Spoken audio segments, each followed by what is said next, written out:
Okay, gotta pay attention. This will really let you know, if you have been watching this channel for a long time, if you're able to easily understand what I'm about to show you here. As we're further talking about Ephraim and the symbolism with his coming sacrifice, of which this Sandy Hook tragedy is a lesser reflection of. This is Isaiah chapter 34. For those of you who watch my channel, you know that this dinar is the full manifestation of this verse, or of this chapter 34. I want to focus here real fast on line 6 and 7 so that we can understand the connection that we're going to see later, or right here in this video series, about what Hosea is talking about. The sword of the Lord is filled with blood. It is made fat with fatness. Now this is talking about this coming day of the Lord, this coming judgment time. This is talking about our time now, what's still yet to happen before us. The sword of the Lord is filled with blood. It is made fat with fatness, and with the blood of lambs and goats, and with the fat of the kidneys of rams. For the Lord hath a sacrifice in Bozrah, and a great slaughter in the land of Idumea. And the unicorns shall come down with them. There's the unicorns. Now who is the them? It's the bulls. The Sumerian gods are known as bulls, even in the Bible's own words. And I can show you the verses that these beings are known as bulls in biblical terms. Well, you could just simply Google it, that these ancient Sumerian gods are known as bulls, or view some of my other videos that already show the evidence. But that's exactly what Isaiah is talking about.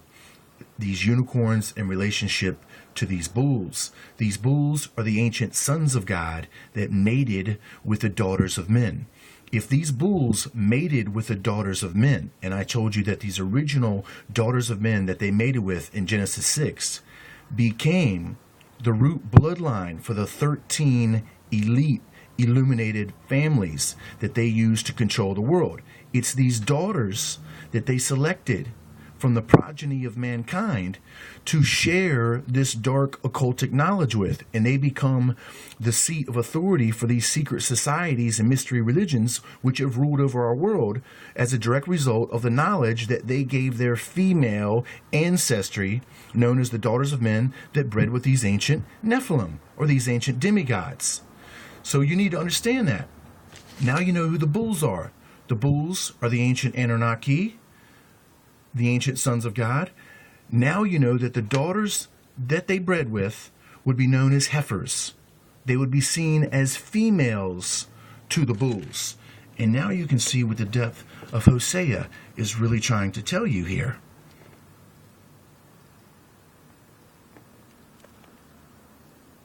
Verse 11, chapter 10, Hosea. And Ephraim